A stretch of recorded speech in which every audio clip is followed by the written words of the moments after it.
Donald Trump അമേരിക്കയുടെ 47ാമത്തെ പ്രസിഡന്റായി സ്ഥാനമേറ്റെടുത്തതിന് ശേഷം അയൽ രാജ്യങ്ങളായ മെക്സിക്കോ, കാനഡ തുടങ്ങിയ രാജ്യങ്ങളിൽ നിന്നുള്ള ഇമ്പോർട്ടിന് മുകളിൽ 25% ടാക്സ് ഏർപ്പെടുത്തിയതിൻ്റെ പശ്ചാത്തലത്തിൽ ഇന്നത്തെ ദിവസം ഇന്ത്യൻ മാർക്കറ്റ് 1.28% ഇടിഞ്ഞ് 23,045 ക്ലോസിംഗ് നൽകി. ICICI ബാങ്ക്, സൊമാറ്റോ, റിലയൻസ് ഇൻഡസ്ട്രീസ് തുടങ്ങിയ ഹെവി വെയ്റ്റ് സ്റ്റോക്കുകളിലൊക്കെ സെല്ലിംഗ് പ്രഷർ ശക്തമായിരുന്നു.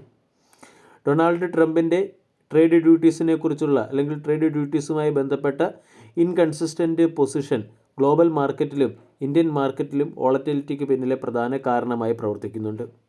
ഇതോടൊപ്പം തന്നെ പല ഹെവി വെയ്റ്റ് സ്റ്റോക്കുകളിലും സെല്ലിംഗ് ശക്തമാണ്. സൊമാറ്റോ എന്ന സ്റ്റോക്ക് ഇന്ന് 11% ഇടിഞ്ഞു. കമ്പനിയുടെ പ്രോഫിറ്റ് ആഫ്റ്റർ ടാക്സ് 57% ഇടിഞ്ഞതിൻ്റെ പശ്ചാത്തലത്തിലാണ് സൊമാറ്റോ എന്ന സ്റ്റോക്കിൽ ഹെവി സെല്ലിംഗ് പ്രഷർ വന്നത്. സൊമാറ്റോ കൂടാതെ Reliance Industries, ICICI bank, SBI, എമാൻഡം തുടങ്ങിയ സ്റ്റോക്കുകളിലും സെല്ലിംഗ് പ്രഷർ ശക്തമായിരുന്നു. Q3 റിസൾട്ട് സെഷനിൽ കമ്പനിയുടെ പെർഫോമൻസ് മാർക്കറ്റ് എസ്റ്റിമേഷനെ ബീറ്റ് ചെയ്യാത്തത് ഓവറാൾ ഇൻഡെക്സിൻ്റെ വീക്ക്നെസ്സിന് പിന്നിലെ പ്രധാന കാരണമായി പ്രവർത്തിക്കുന്നു.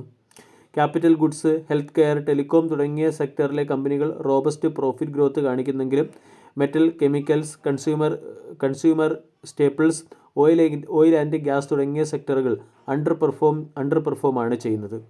അതോടൊപ്പം തന്നെ കൺസ്യൂമർ സ്റ്റോക്കുകളിലും റിയാലിറ്റി സ്റ്റോക്കുകളിലും സെല്ലിംഗ് പ്രഷർ ശക്തമാണ്. ഇന്ന് ഇലക്ട്രോണിക്സ് മാനുഫാക്ചറിംഗ് സെഗ്മെൻറ്റിലെ ഒട്ടുമിക്ക സ്റ്റോക്കുകളിലും ഹെവി സെല്ലിംഗ് കാണാൻ സാധിച്ചു. ഡിക്സൺ ടെക്നോളജിയുടെ ക്വാർട്ടർലി റിസൾട്ട് മോശമായതിൻ്റെ ഇമ്പാക്റ്റ് ഡിക്സൺ ടെക്നോളജി, ആംബർ എൻ്റർപ്രൈസസ് തുടങ്ങിയ സ്റ്റോക്കുകളിൽ പ്രതിഫലിച്ചു. ഡിക്സൺ ടെക്നോളജി 14% ഇടിഞ്ഞു. ഡിക്സൺ ടെക്നോളജിക്ക് ജെഫ്രീസ് എന്ന ബ്രോക്കേജ് ഏജൻസി 12,600 രൂപയുടെ ടാർഗറ്റ് നൽകുകയും ചെയ്തു. റിയാലിറ്റി ഇൻഡെക്സ് ഇന്ന് 4.12% ഇടിഞ്ഞത്.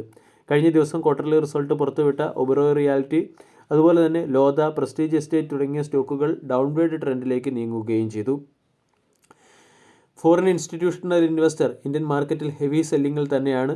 ജനുവരി 20 വരെയുള്ള കണക്കനുസരിച്ച് ഏകദേശം 48,000 കോടി രൂപയുടെ സെല്ലിംഗാണ് ഫോറിൻ ഇൻസ്റ്റിറ്റ്യൂഷണൽ ഇൻവെസ്റ്റർ ഇന്ത്യൻ മാർക്കറ്റിൽ നടത്തിയത്.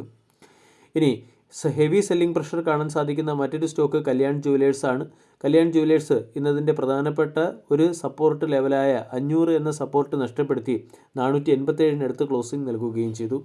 കല്യാൺ ജുവലേഴ്സിൻ്റെ 52 week high 795, 52 week low 321. 52 week ഹൈയിൽ നിന്നും സ്റ്റോക്ക് ബിയറിഷ് ട്രെൻഡിലേക്ക് മാറുകയും സ്റ്റോക്കിൽ സിഗ്നിഫിക്കൻ്റ് കറക്ഷൻ വരികയും ചെയ്തു. പല അനലിസ്റ്റുകളും മിക്സഡ് ഔട്ട്ലുക്ക് സ്റ്റോക്കിന് നൽകുന്നുണ്ട്. 83 അനലിസ്റ്റുകൾ ബൈ എന്ന റേറ്റിംഗും 17 അനലിസ്റ്റുകൾ സെൽ എന്ന റേറ്റിംഗും നൽകുന്നുണ്ട്.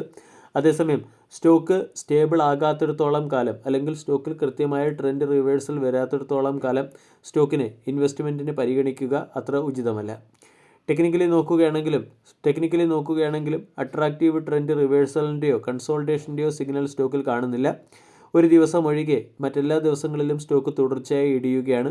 കഴിഞ്ഞ 8 ദിവസത്തിൽ കൺസിക്യൂട്ടീവായി സ്റ്റോക്ക് ഇടിയുകയും കഴിഞ്ഞ ട്രേഡിംഗ് സെഷനിൽ ഒരു റിക്കവറി കാഴ്ചവെക്കുകയും ചെയ്തു. ഇന്നത്തെ ട്രേഡിംഗ് സെഷനിൽ സ്റ്റോക്ക് 8% വീണ്ടും ഇടിയുകയും 500 എന്ന സപ്പോർട്ടിന് താഴെ സ്റ്റോക്ക് എത്തുകയും ചെയ്തു. കല്യാൺ ജുവലേഴ്സിൽ നടന്ന IT റെയ്ഡുമായി ബന്ധപ്പെട്ട നെഗറ്റീവ് അപ്ഡേറ്റ് ആണ് സ്റ്റോക്ക് ഇടിയുന്നതിന് പിന്നിലെ കാരണമായി ചിലർ ചൂണ്ടിക്കാണിക്കുന്നത്. അതേസമയം കല്യാൺ ജുവലേഴ്സിൻ്റെ പ്രൊമോട്ടർ സ്റ്റോക്ക് പ്രൈസിൽ ഫ്ലക്ച്വേഷൻ നടത്തുന്നതിന് വേണ്ടി മോത്തിലാൽ ഒസ്വാൾ ഉൾപ്പെടെയുള്ള ഫണ്ട് മാനേജേഴ്സിന് ബ്രൈബ് നൽകിയെന്നുള്ള ആരോപണവും നിൽക്കുന്നുണ്ട്. ഇതോടൊപ്പം തന്നെ ഏതോ ഒരു ഇൻസ്റ്റിറ്റ്യൂഷണൽ ഇൻവെസ്റ്റർ കല്യാൺ ജുവലേഴ്സ് എന്ന സ്റ്റോക്കിൽ ഹെവി ഓഫ് ലോഡിംഗ് നടത്തുന്നു എന്നുള്ളൊരു വാദവും വരുന്നുണ്ട്. ഇതിൻ്റെയൊക്കെ പശ്ചാത്തലത്തിലാണ് സ്റ്റോക്കിൽ തുടർച്ചയായ സെല്ലിംഗ് കാണാൻ സാധിക്കുന്നത്.